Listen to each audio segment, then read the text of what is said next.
Hi, Jennifer. Just getting on here. I've been rushing around like a chicken with my head cut off.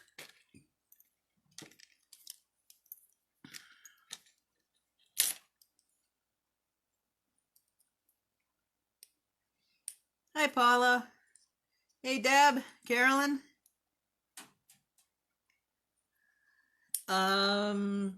Hi, Cynthia. Jennifer, are you talking about kits for this? I hadn't really thought about making them, but I possibly could, depending on how many people want them.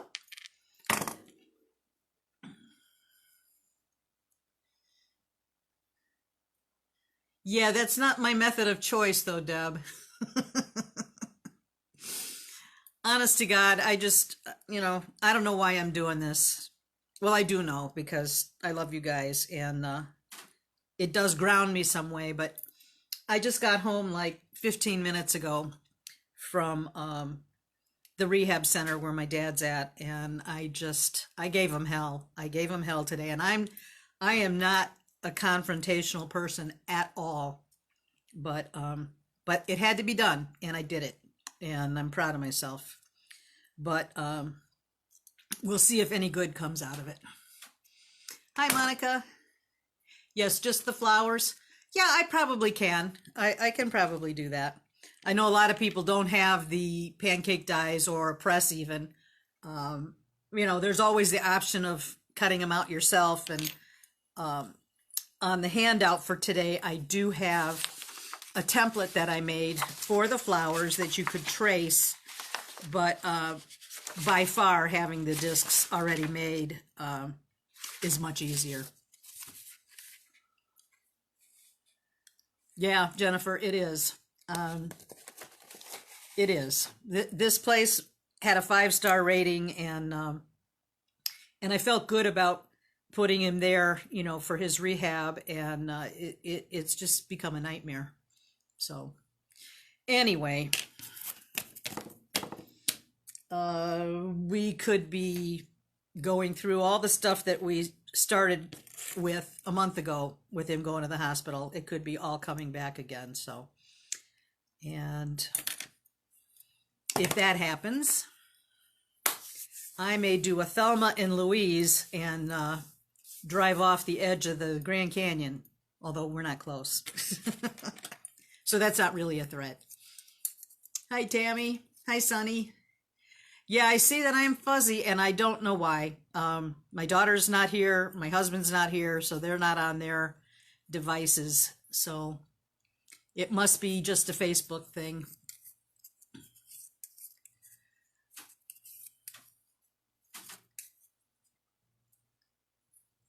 Yeah, Deb, it's terrible. It's terrible when it's your folks and they can't always express what needs to be done, and you have to be their advocate. You just have to be. Okay, so looks like we've got a little group here, so I will proceed, and hopefully everything will be in order, but you know me, I kind of okay.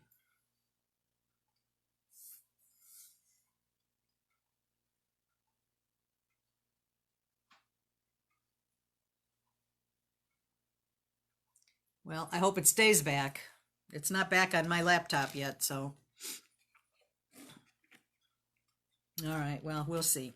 Anyway, today's project, if this happens again, I guess I'll stop and restart. I guess I don't really have many other options. This is the project for today. Actually, I'm wearing one. This is the project. You can see it here maybe a little bit better. It's got one rivet on it, hold it all together. And that's it. What it is How many inches? It's probably 1.5 inches wide. I can tell you here in just a sec. Oh, I don't have my close-up glasses. I'm gonna have to get up and get those. It's yeah, I want to say it's 1.5 inches, maybe a skosh more. It makes a nice size pendant, I think. Sorry, had to grab my eyes. All right. Yeah, it does turn out very pretty. A lot of it is just in the texturing, though. You know, how much you want to play around with it to get the leaves or the petals turned a little bit more, you know, to make it a little bit more dimensional. But basically, it's just the 3 petals. It is, let's see here, in the copper discs. Let me turn the camera down here. These are the 3 copper discs that make the piece, and then I added a little embellishment in the very center that goes under the ball. And I thought I had another one, but I guess I don't. Right here. This little flower cap that I just flattened out. And then I'm using a piece of 12 gauge wire. You can use 14 gauge if that's what you have.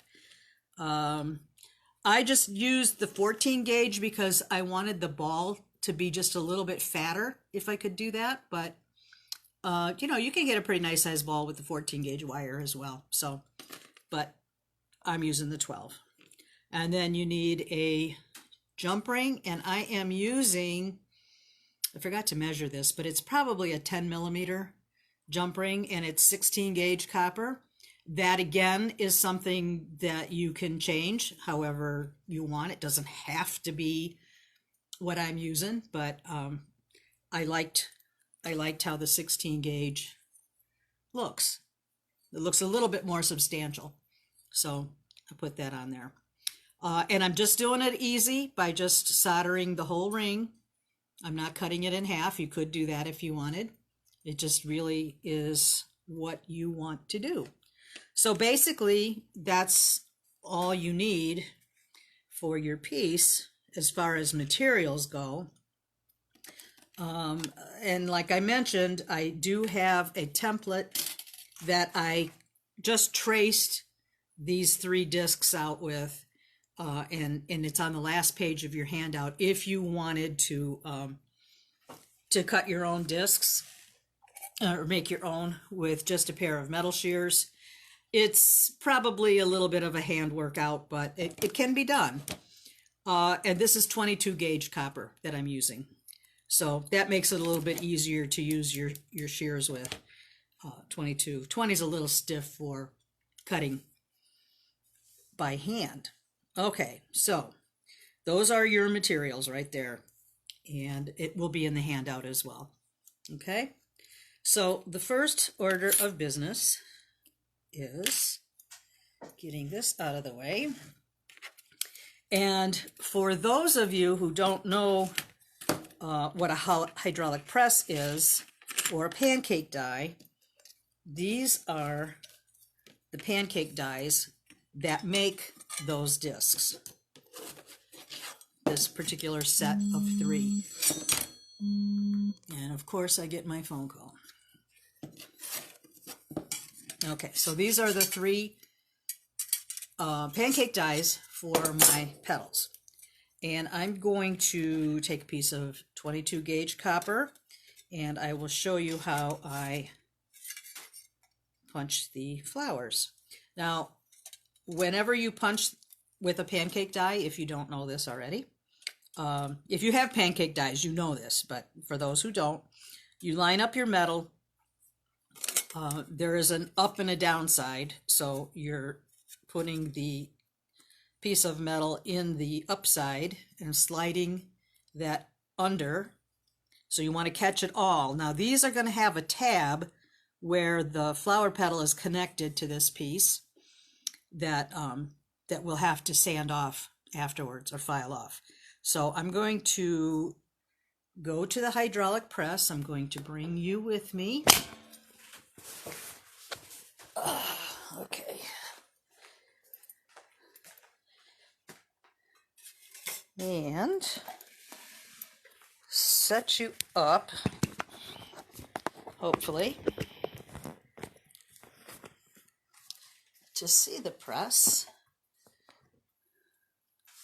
This is a head-on view of the press.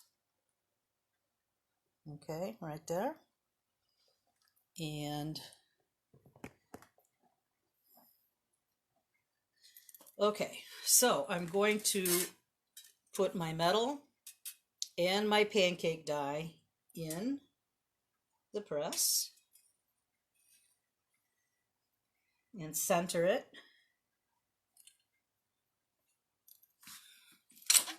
And then you've got to pump it all the way up to the top. And then you're going to hear a loud snap. There you go. So now it's cut. I'm going to release the tension on there. And the pancake die is, here's the metal, here's the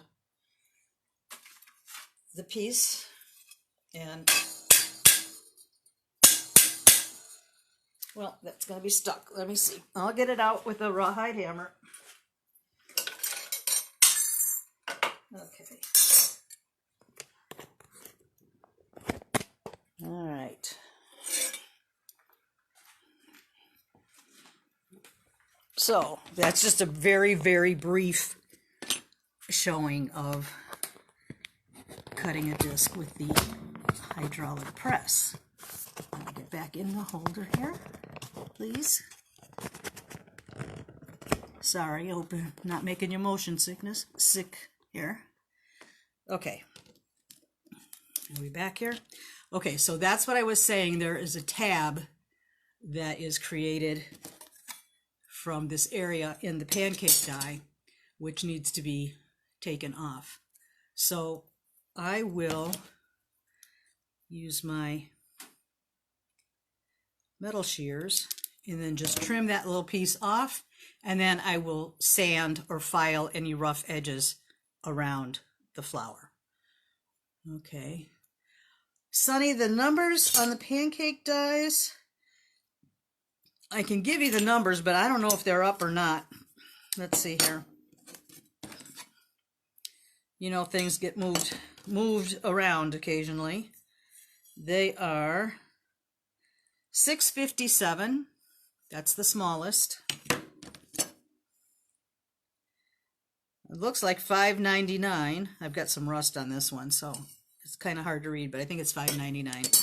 And then the largest is 628. But that doesn't make sense because they should be in order. But that's what it says. Okay.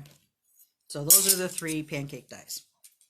So if you guys want a set of them, I can probably do that for you. I just don't want to make a gazillion of them. So if you want to order them within reason, I don't even know what I charge right now off of the top of my head because I wasn't prepared for that question. But that's okay. I could see where you would want some. Okay, so I'm not going to use the one that I just cut because it needs to be sanded. All right.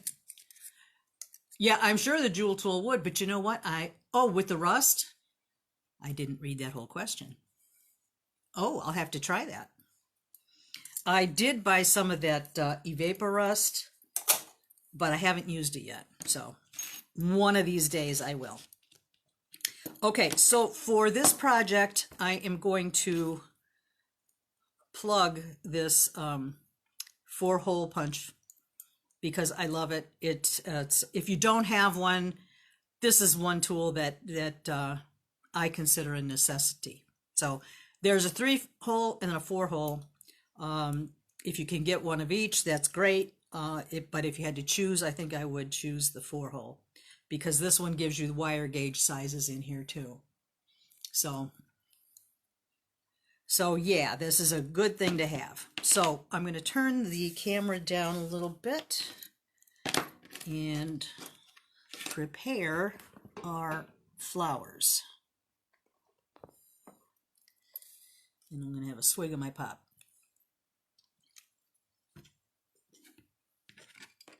Because that's lunch. Okay. All right. So the first thing that I want to do is I'm going to put the holes in the discs. And like everything that I do, I kind of eyeball where the holes are going to be. So I'm going to just draw a little hole in the center of the small disc. And then I'm going to take the 12 gauge hole punch and I'm going to make a hole that size because I'm using 12 gauge wire. If I was using 14 gauge wire, I would use the 14 gauge hole punch. Okay, so I'm going to get this started with my fingers and bring it down to the dot. Make sure I'm lined up properly. And then I'm going to take my hex wrench and just twist it till you hear it break through and make the hole. Okay. And sometimes the metal sticks to the little hole, to the little screw punch, and I just back it up till it comes off. They don't all do that, but some do.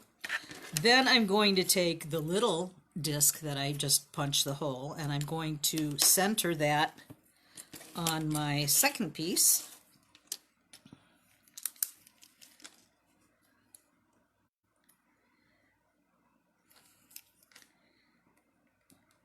And put my hole there.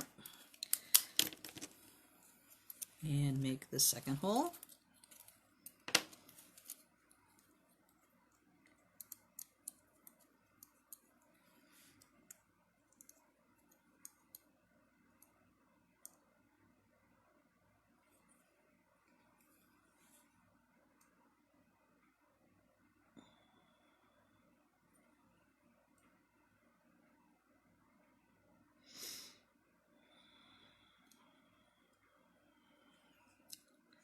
Okay, that's lined up.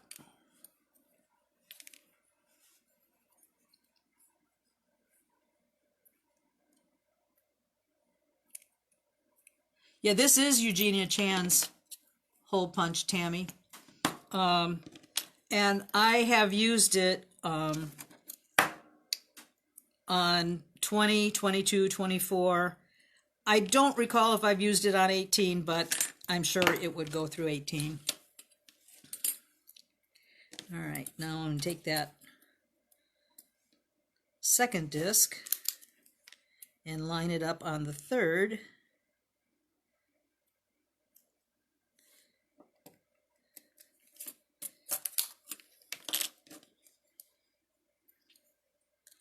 I am using the 12 gauge wire hole punch on the 4 hole punch.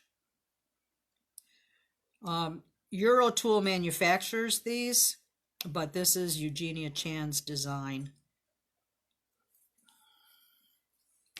And it has another part on it too that is removable. But I took it off because you can set this in a vise. If you're doing like lots of production pieces, you can set this in a vise and it'll stay steady, and then you can just do one piece after the next.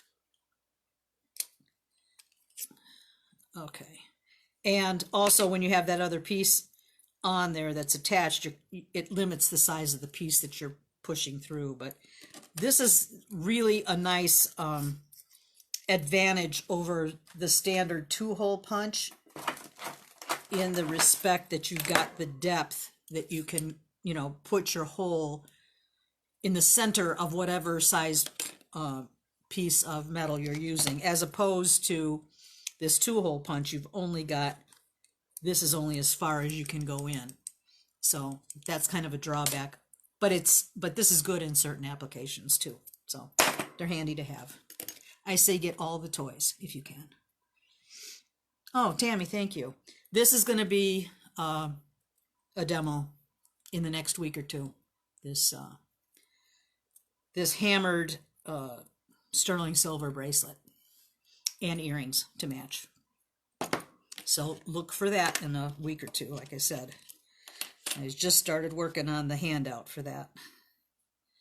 Okay, so your holes, your pieces are sanded, your holes are punched, and now you can texture.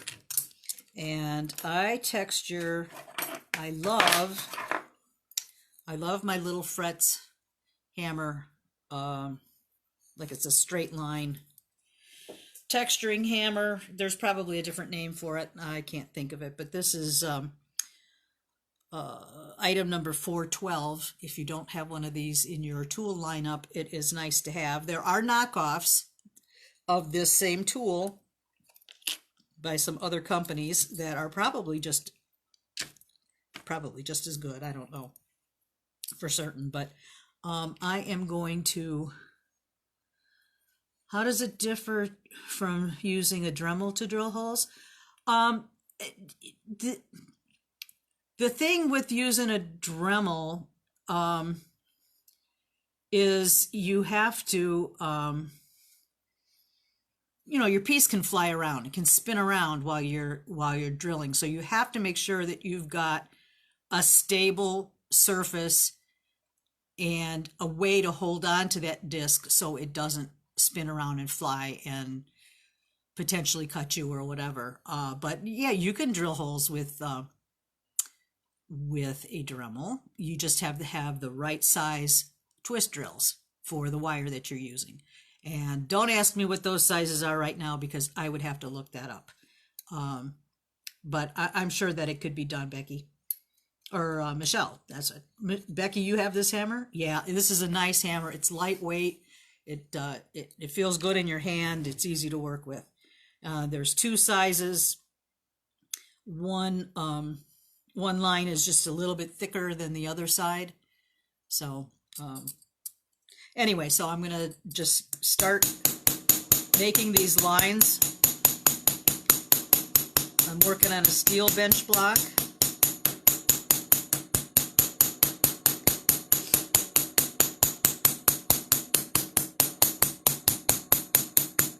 And I'm going in the same direction on each pedal. Turn it. Yeah, if you have questions, just while I'm doing this, you can put it in the comment box, and I will address it when I can. You could use any texture hammer on this. You don't have to use the straight lines like I'm using. You could do metal design stamps if you wanted to do that. There are lots of different texturing possibilities if you wanted to do that. So don't feel you have to do it exactly like I'm doing it, unless you want to.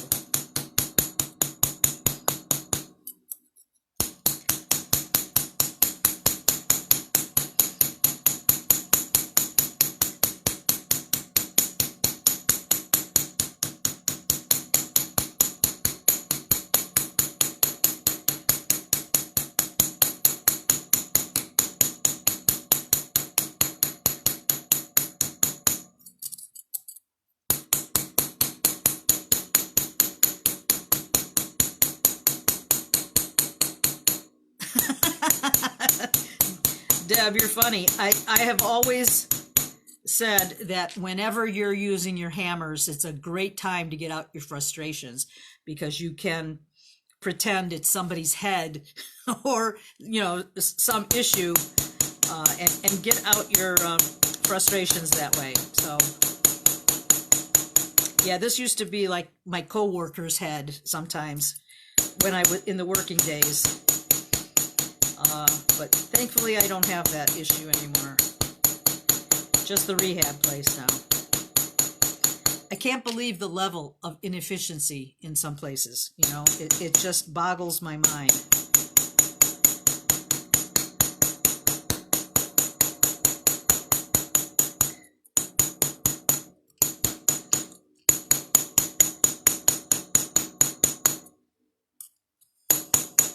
You know, there's like a different person for every capacity in that place. There's an activities director, a PT director, a unit director, or no, unit clerk, excuse me. There are social workers. I don't know. There's more. There's more. I know there's more. But and the nurses station, and they all have a different number, and you have to communicate with all these different people, and they say they get in sync with everybody, but they don't. So it's very frustrating. Okay, so I've got my hammered lines on my large one, and now I'm going to take it one step further because I like it that way. I'm going to take my chasing hammer, and I'm going to use the peen part, and I'm going to go around the edges, just the edges of the petals with this one.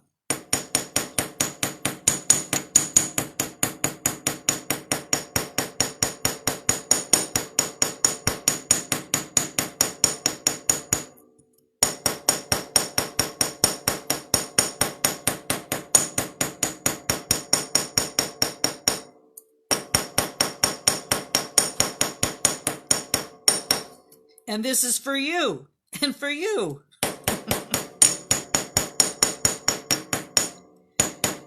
Not you guys.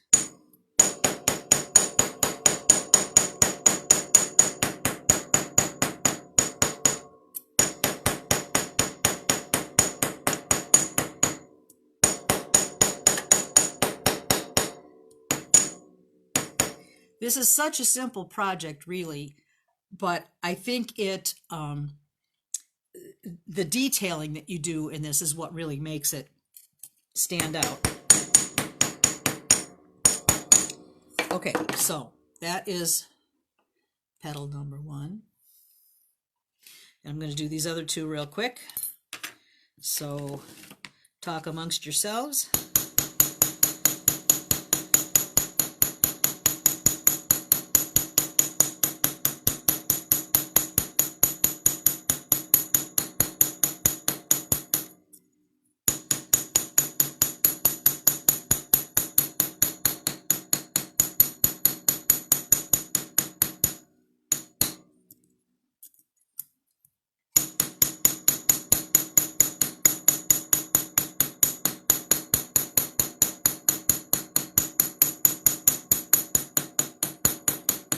I think the feed issues are under control right now. I haven't seen any more lost connections, although I shouldn't have said that because that might jinx it.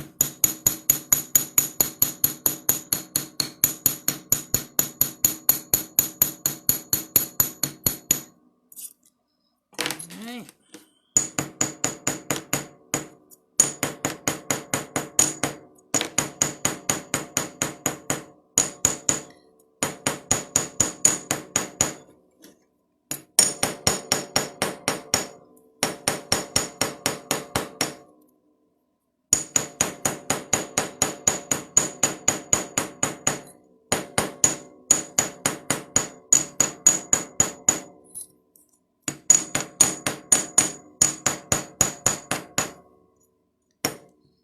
That's number 2.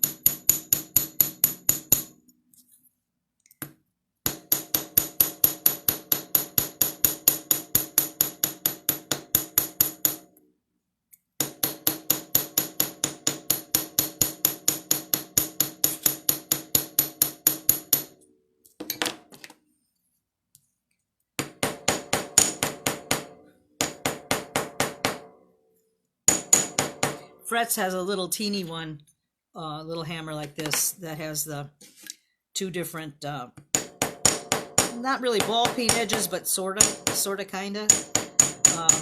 There again, I don't have the name of it. It's a texturing hammer, but it's like a little mini one. And that's really nice for these edges too. It makes just a little bit smaller of an indent than this one does. Okay, so I've got those done. Okay, so get a drink here.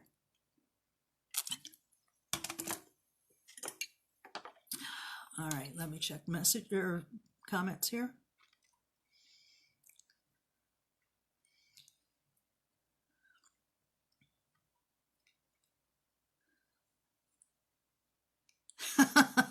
Sorry about that, Jennifer.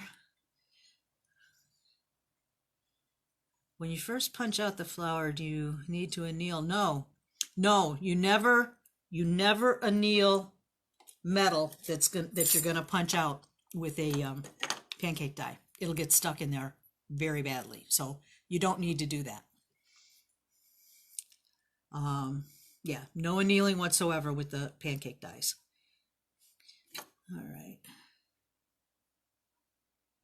Yeah, Becky, you could actually be texturing your finger. Sometimes I'll recommend holding a craft stick, on top of here while you're hammering, so that your fingers don't get too close. Don't forget the petals on my second flower. I think I got them. I think I did them. Okay, so I'm going to solder the jump ring on the back. Okay, that's the next order of business here. So bring my torch stuff over here, and I have I'm going to use solder paste. I know some people aren't fans of that, but I like it for certain small applications. I have a piece of a titanium strip that I'm going to use to prop up my jump ring. I have my jump ring, and make sure that it's closed nice and tight and flush. And it is.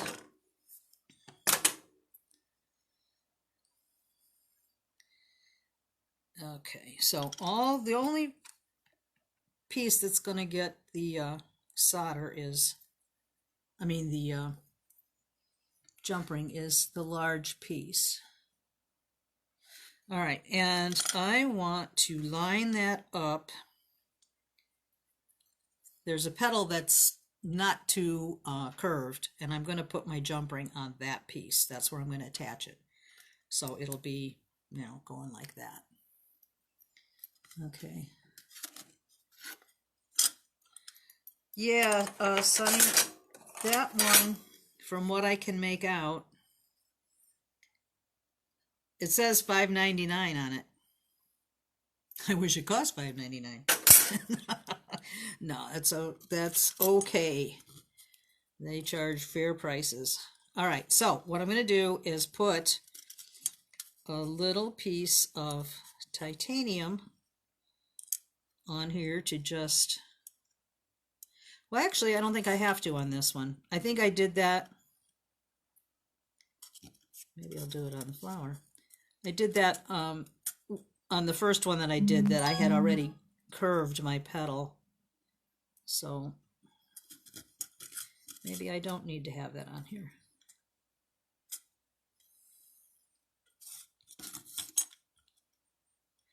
Oh, duh, that's because I'm trying to line it up on the edge, and that's not where it goes. If I only had a brain. Okay. Okay, now we're cooking. All right, so that's where I'm going to put that. However, I'm moving it now because I want to put my solder paste on it. So I'm just using some easy solder paste. You don't need a lot, but I want to make sure that it goes where I want it.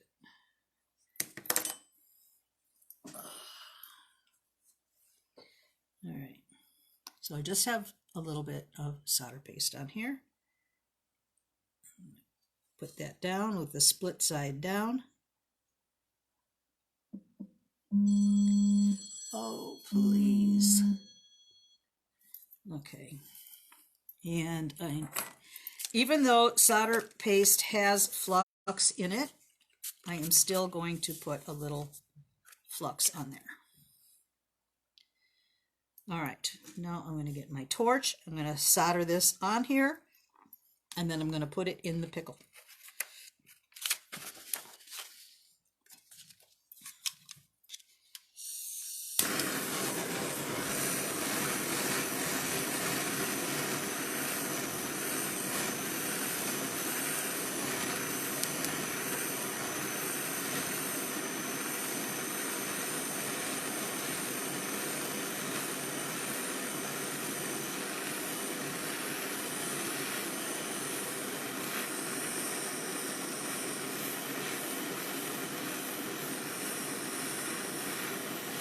It's copper, so it takes a little bit longer to heat up.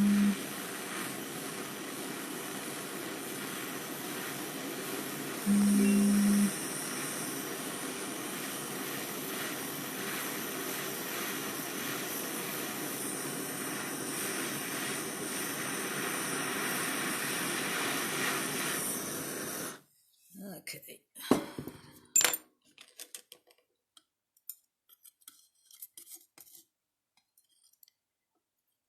right. It gets pretty crispy. All right, so that's quenched.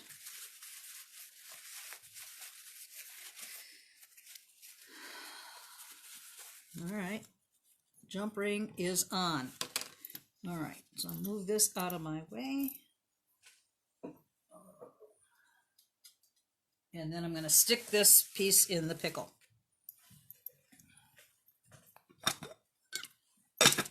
All right. Now let me check for comments. And by the way, if you're using solder paste, make sure that you have good ventilation going on. It kind of smokes a little bit and probably emits nasty stuff into the air you're breathing. So you want to make sure that you've got some good ventilation going on. Okay. All right.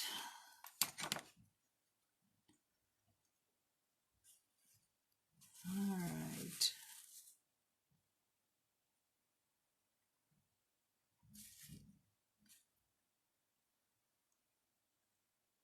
All right, let's see here. A pink eraser is good to hold metal in place. I didn't know that, Wendy. That's very interesting. It doesn't burn up or anything, huh? Or melt?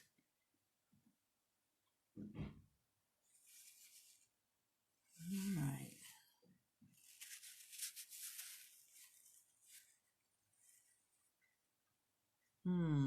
Just checking up here. You know, that's a good question, Michelle. A creme brulee torch is really not very strong for copper. I mean, you can use it, but it will take a long time to get your metal up to temperature. This head, you buy the head separately, and you can get these butane cans like at hardware stores and stuff in the camping section and stuff. Maybe other sections, but I know in camping, at least they use them for camping stoves or something. I think they can be used.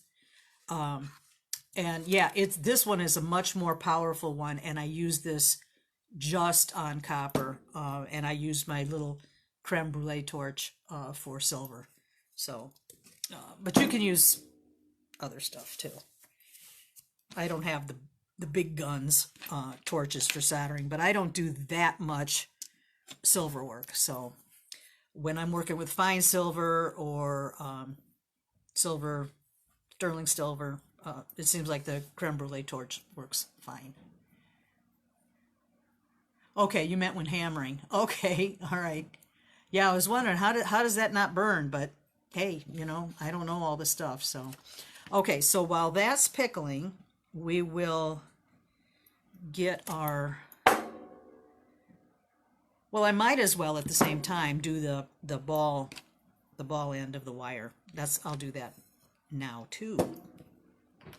And it's a good idea to work over some water when you're doing head pins, because sometimes the metal will fall off, and if you don't have a bowl to grab it, it can roll, you know, the hot metal can roll, and that's not good. So I'm going to be using just cheap old utility pliers that I got at Harbor Freight for like $2 or $3, and I am going to ball the head pin with that. I'm going to make, I think I'll ball both ends, but I'm only going to use one. For some reason, I like to hold my torch like this. I see people using them straight on, but I just always have done this.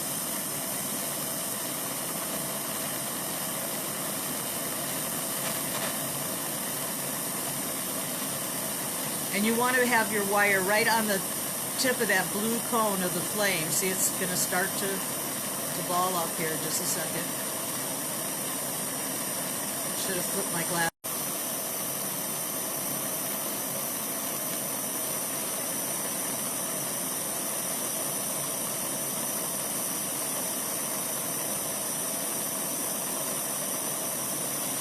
Here we go.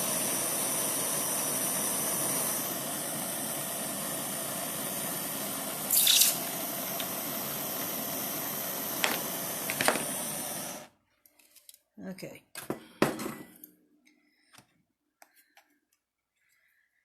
The thing about copper, though, is your balls get puckered. It's true. It's true. I have puckered balls. It's because of the mixed metal or whatever. If you did this in fine silver, it would be a perfectly smooth ball with no puckers. That's just the nature of the beast. Okay. So I am going to, and I hope you don't mind my humor. I still have like 8-year-old humor. Deb, you should believe it by now. Oh, gosh.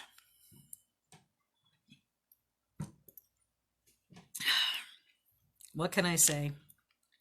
All right, so I'm going to dap. Okay, I'm going to dap my flower petals. Yep, and I'm going to choose. I'm going to choose the appropriate size. And I just bought these, I don't know what these are, nylon, plastic, Delrin, I don't know what they are, but they're not metal. And I thought they might be a little kinder to your designs, but I don't know. All right, so I'm going to get that, and you're going to put texture side up because you want it cupped. And I am going to tap in the center, and it makes short work of that. Okay, and then I'll take the smaller one.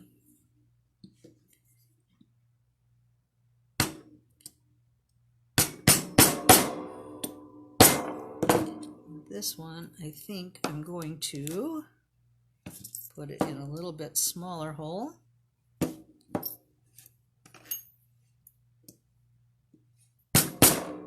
just to have it cup a little bit more. These little blocks are nice because they have so many different sizes. And then if you find that you've cupped it a little bit too much, you can kind of bend it. You can bend them back a little bit. All right, so that's 2 out of the 3. Let's see how the large one is doing. For the large one, I'm going to start it off with the wooden bowl, dapping bowl. And the thing with, while I'm waiting, the thing with these little embellishments, if you choose to use one in the center, you don't have to put one in there, but you could. If you wanted to put a different metal accent in there, you could put something in silver, like a little silver bead cap or something, or one of those daisy spacers, but you have to make sure that the hole is large enough to fit whatever size wire you're using. So if I picked this flower right here, I've already enlarged it, and you would do it the same way with this thing. You would flatten your bead cap out. I'll just do one with you for you. And I'd get my rawhide hammer and just flatten that bead cap like that so I can put it inside the hole punch, and then line that up with the hole that's already in there, but accounting for the fact that you're going to make it a little bit wider. Just put that in there. So this is great for any kind of riveting stuff. If you're riveting other projects together and you want to add other things that don't have the right size hole, you can make it the right size hole with one of these hole punches. And I'm a little off center on that one, but I'm not using that one anyway. But you get the idea of what I'm trying to do here. Okay? All right, let's check on that other disc.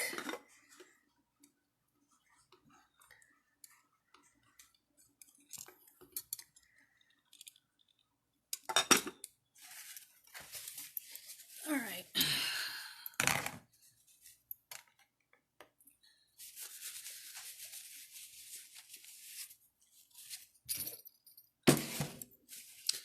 All right, now, the fact that I used silver solder on copper leaves you with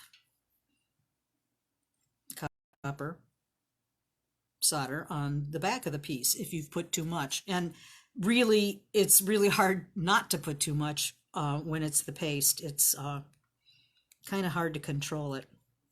So what you can do, what I will do, excuse me one second.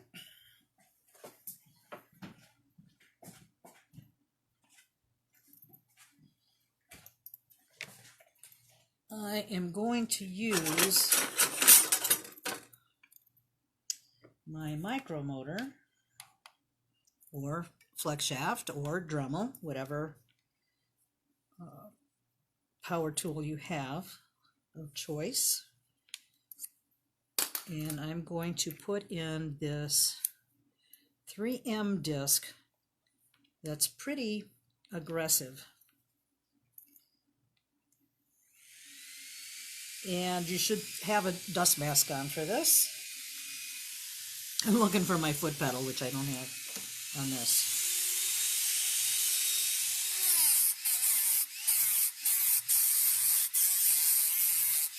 It's crying. It's like being at the dentist. Whoa.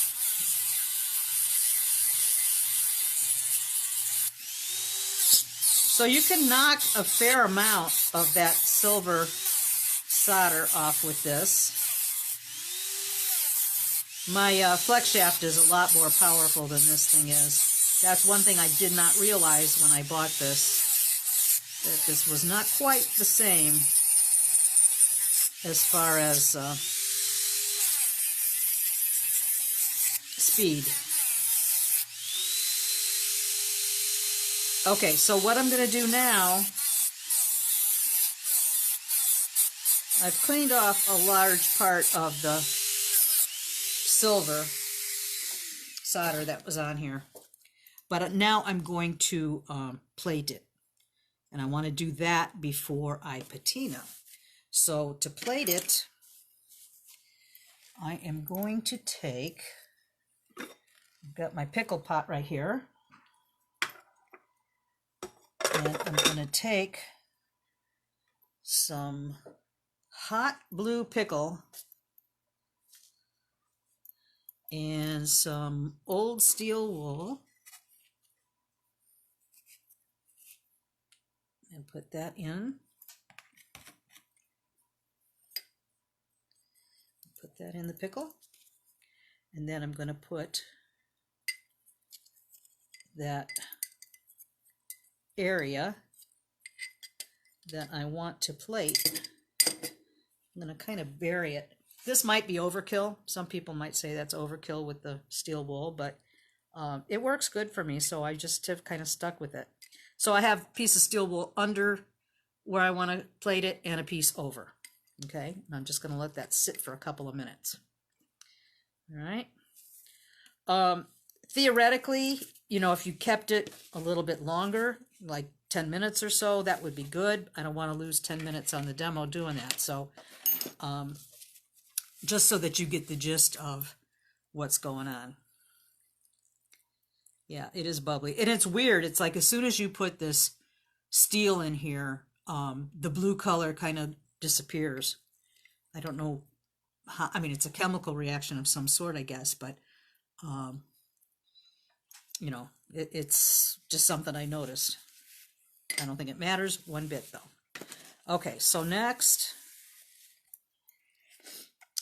what we have to do is prepare the liver of sulfur, which I'm going to do that right here, too. I've got a little cup warmer with hot water on it.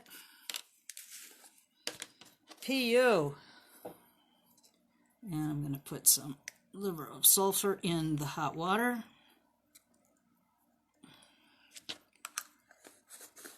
I like to use the gel. There is a rock form of liver of sulfur that in the beginning of me doing these things, I used that because that's what I was familiar with, and I wasn't aware of the gel form, but I'll tell you, the gel form is great. And the thing that I don't like about the rock form is if it gets any moisture in that jar with all the other little pieces, it gets ruined. It just, it turns a funny, I don't know, it turns a funny color and it gets ruined. All right, so I can go ahead and dip these other pieces in the liver of sulfur while we're waiting on the plating to take place. And I guess I could clean my ball.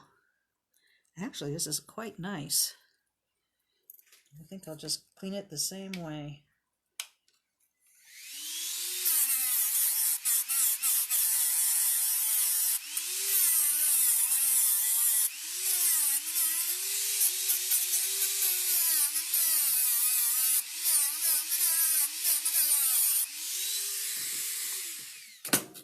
Okay. Oh, gotta get these things out before they turn horrid. All right.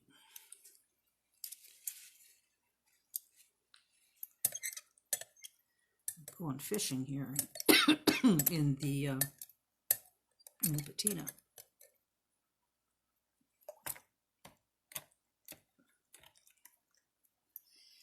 All right. Let me grab.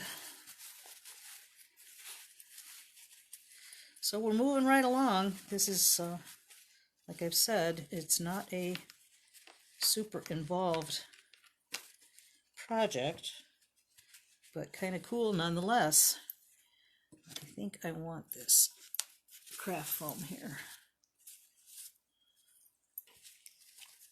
I like to clean my my metal up with my steel wool. I always use 40 steel wool. That's 4000. It's the finest steel wool. So I'm just going to clean top and bottom. Taking off is just as much what you want.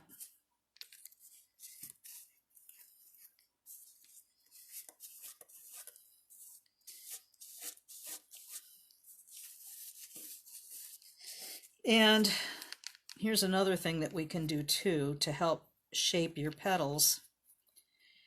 If you have a metal forming stake set, you can use the the metal stakes to move your metal a little bit. Let me turn the camera over here. Like this one right here. This has just got some rounded edges here, or you could use dapping punches too, but I would put them in a vise if you were going to use the dapping punches, just to keep the piece stable. And what I'll do is, I need my rawhide hammer. Here it is, right under here. And I'm going to take, hopefully you can see this, I'm just going to take my disc and lay it on top of this rounded edge and just take some of these little petals and bend them different ways. You could have it go up or you could have it go down. Just to put a little bit more contour on the petals. You could hit it on a rounded surface. That's really, I don't think I have the right stake in here for this. But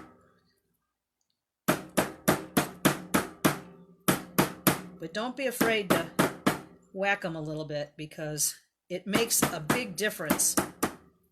At least to me, it makes a big difference on how the flower turns out. It gives it just a little bit nicer dimension. Okay. So, where's the itty bitty one? Here you are. It's hiding.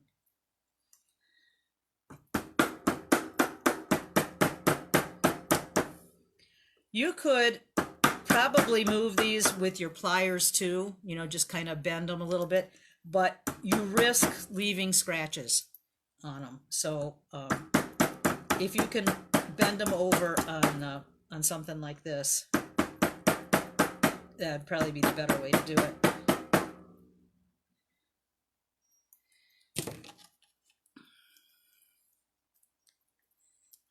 All right, let's check on this plating, this one here that we're plating.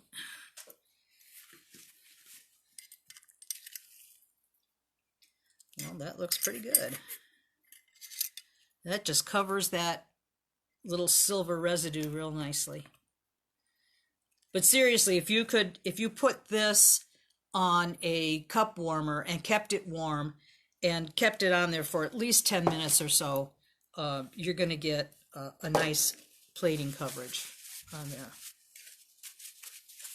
So now I'm going to clean that off, because it always leaves some kind of schmutz on here. So I'm going to clean this off and then stick this in the liver of sulfur.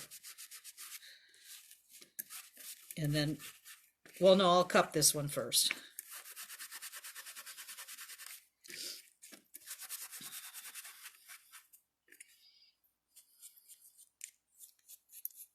All right. Okay. Get this stuff out of the way.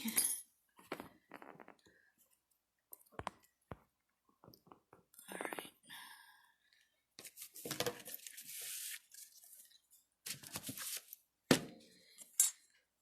All right. So, there's a bigger punch, but I don't have it out right now.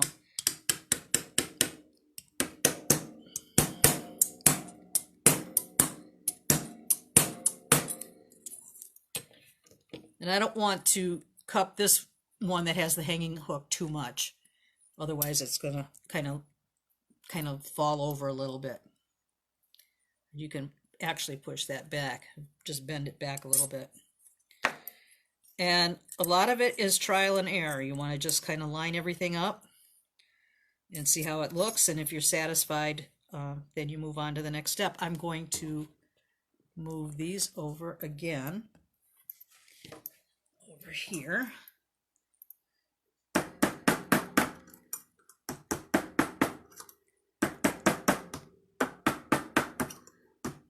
And I don't want to do anything on the hook end.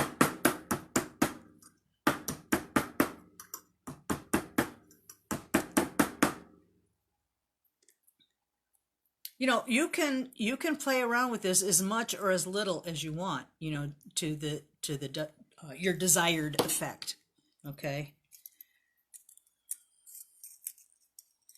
All right, so I'm going to stick this in the liver of sulfur, and I'm going to look for any questions or comments.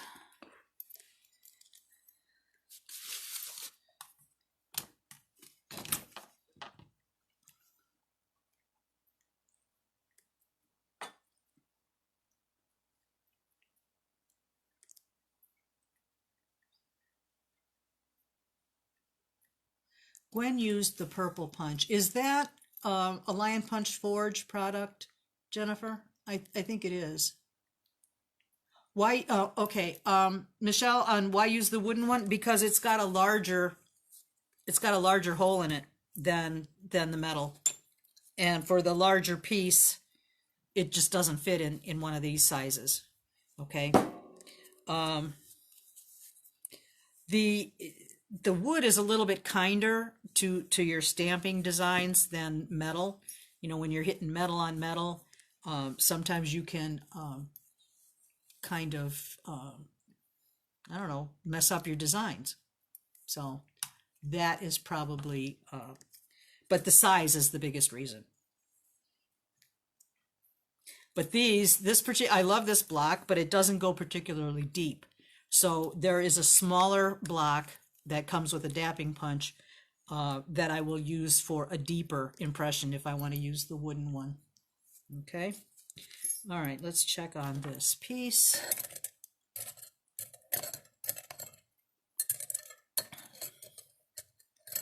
I think we're good. Come on, come to mama. Okay.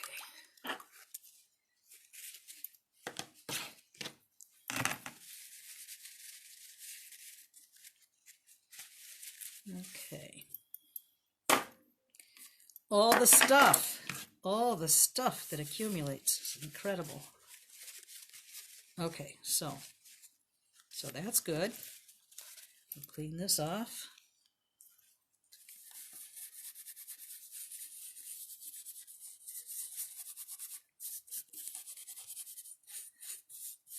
Oh, and FYI for anybody who ordered the Kumihimo kits, I'm still waiting for a couple of items. I'm hoping that I get them in by the weekend, and if so, then I should be able to get the rest of the kits put together and out in the mail first part of next week. Just an FYI.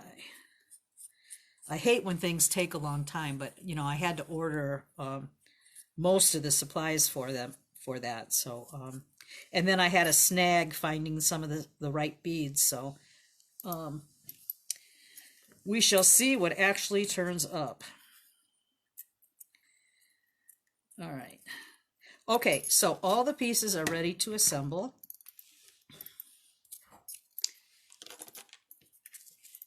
Get rid of this mess. And I've got my puckered ball. I've got my flower, or bead cap, then my small flower, then the medium flower, then the big flower. Okay, so that is the order of putting this stuff in. Okay, now I'm going to use Gwen Youngblood's Riveting Essentials kit with her baby block.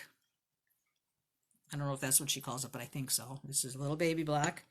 I'm going to use this little hole in here, and her number 14 rivet gauge. Now, technically you use the right, she's got 18, 14, no, 18, 16, and 14 gauge wire gauges in the kit. And I'm using 12 gauge wire. So I talked to her about that the other day, and she said, go for the 12, use the 12 with the 14 and see what happens. And I did, because I was, on my own, I was thinking, well, there is no 12 gauge, so I need something a little bit thicker. So I took the two 18 gauges and I put those together because it made sense to me, but it didn't work. And in the handout, you will see in the picture, because I take process pictures as I'm going along, and I took the picture with two of them stacked on top of each other. So disregard that. I did mention that in the handout that you only use one, and it's a 14 gauge. So I did try that after she just said, go, try the 14, and it worked. So so I'm going to put that 14 gauge rivet gauge on top of the pin, and I'm going to place the ball in the smallest hole of this little tiny dapping block, and then I'm going to take my wire cutters and snip off right on top of that rivet gauge. Okay. All right, so that's the extra wire. We don't need that. Then I take off the rivet gauge, and this is the moment of truth time, what I would say.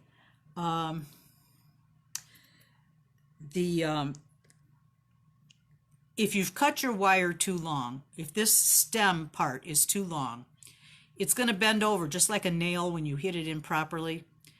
It bends, and it just keeps bending. It doesn't straighten out. It just gets worse and worse and worse. Well, that's what will happen if you've cut too much wire on your piece here. The ball underneath, even though it's in that little cup, in that little well, it still manages to turn, which is not what you want. You want that ball to be centered, so that it lays right. So then I'm going to take my chasing hammer, wherever that inner is, and I'm going to start tapping this little wire and trying to hold this steady so it doesn't move.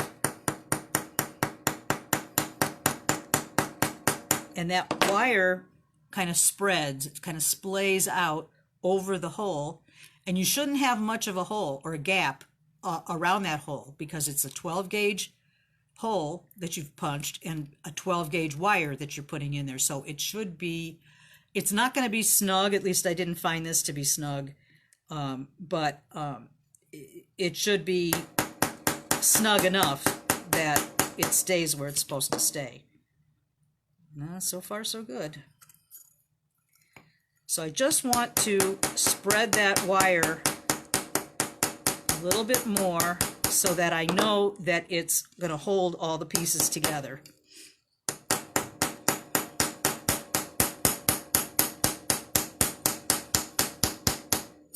And also you want it to be smooth on the back. You don't want that to have rough edges. But if you feel that you have hammered enough and you still have a little bit of rough edges, you can sand that down a little bit. Yeah, because you don't want that to scratch and catch on your clothes. So I'm going to say that that's a go right there.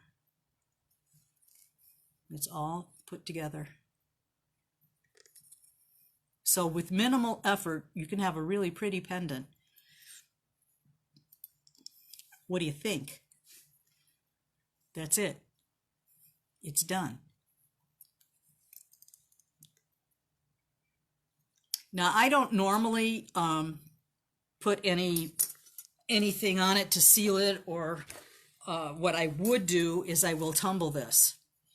I like how the copper looks after it's tumbled a little bit. And then I keep it in a airtight bag with a little anti-tarnish strip in it to just keep it nice. But if it does darken up a little bit, you can hit it with the 4-0 steel wool. It's a little more difficult when you've got multiple pieces on it, though, because you can get little fibers all over the place. Or you could stick it in the tumbler and it'll take that tarnish off of it too. So some people like to put Renaissance wax on. I have not really been that thrilled with that stuff, but you know, if you like it and it works for you, then I'd say go ahead and go for it. So, Deb, you know, I haven't really flame painted much. I've just kind of experimented with a little bit, but not really done much. So that might be an avenue to explore. Yeah, you know, you see how you know, it comes together pretty fast. You know, if you've got all your pieces and all your stuff out, acrylic spray, yeah, you might do that. You might do that. But I just kind of I like the depth of the patina as it changes a little bit. And once you spray it, it stays the way it is. So, but it's an option. It is an option. But yeah, I mean, it was super simple. Now, if you cut out your own pieces, it's going to be a little bit more work, but it's definitely doable. Let's see here.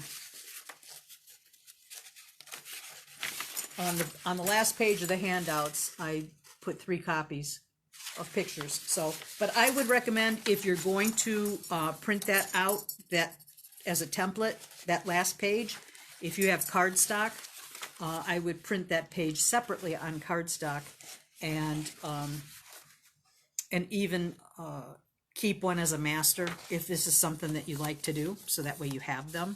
You don't use them up, that you have them. But I just put it there as an option because, like I said in the beginning, not everybody has all the stuff that they need to do for all these projects. So if I can help you to make it more affordable so that you're able to do it, you know, I'm all for it. So let's see, any other stuff to cover? No, I think that's pretty much it. So I'm working on this as a project. I may do this next week. I'm not certain. I had to order some more silver this morning, so I should get it in time. But this is a project. Oh, the tension bracelet, that's going to be a project. And probably the riveted butterfly will be a project. But the tension bracelet and the riveted butterfly, I don't think can be in one demo. I think it's going to have to be 2, because I think it would just take too long. The riveted bangle, the riveted butterfly is etched. The butterfly itself is etched from a rubber stamp. So that will take a little while to do the etching process on that, and then cut it out. Although I have to say I cheated, because I've said it before, I do not like sawing with a jeweler's saw. I will do it when I have to do it, but and I have sawed a couple of butterflies out in the past, and I decided that I didn't want to do that. So I contacted Dar Shelton, who makes pancake dies also, and he does custom orders. So I had him make a pancake die that fits this butterfly stamp, so I can etch the butterflies and stamp them out and not have to saw. But in a demo, I will probably have one already cut out and show you my saw. And then we would make all the holes for these rivets. But in this in this demo, I would show you another tool that I have that places these rivets. It's a riveting system, and these are purchased rivets with little heads on them that are very nice and precise, and come in different thicknesses. This is the shortest rivet because it's not attaching another piece of metal. It's just an embellishment. But I think the butterfly alone would be enough for one project. And then the tension bangle, we can make a couple of different styles of tension bangles for another demo. So I am coming up with a few things, but I can always use ideas too. So the flame painting might be, but I may not be the one to give a demo on that because I don't really know what I'm doing on that. Although I'm sure I could brush up on it somewhere. Michelle, you're asking, can you use rubber cement to glue the template onto the metal? Yeah, sure you could. You could. You could do that. But I wouldn't use anything thicker than 22 gauge. So yeah, and I still have another etching project, and I have I have a couple of beaded projects. So I think next week will be another metal project, and then I'll do a seed bead project of some sort, and then work in another chainmail. So I have a few ideas for the next. Yes, Deb. There are projects with beads and chainmail too. So we'll just see what we can do. All right. So, all right. Well, I feel like I need a good stiff drink, not from the demo, but just from the day I had before the demo. And then just relax, because I'll tell you, I thought I was going to stroke out when I was at the nursing home. I was so mad. And like I said, I don't usually get that way. I usually avoid conflict at just about any cost. But, you know, maybe it's just that I'm getting older and I just don't care. It could be a little bit of both. I don't know. All right, guys. Deb, if I had two, I would probably have to go directly to bed. I was always a cheap drunk. So, all right, guys. Okay, so if you don't have any other questions, I'll end it. And then, like I mentioned earlier, I will let you know when I get the remainder of the Kumihimo supplies. And if you want a set of the discs, I can probably do that for you. I'd have to figure out a price. And then there's that damn shipping. Shipping is the bane of my existence. I hate it, but it is what it is. So just let me know. I just don't want to do like 10 sets for one person. You know, a set or two would be reasonable, but other than that, I don't want to be punching shapes all day. So, although I might do it, I don't know. Who knows? All right, guys, I will see you next Wednesday at our regular scheduled time of 2:30. I just did move this up because of that visit, and I shall see you all then. Thanks for being with me. I appreciate it. Bye-bye.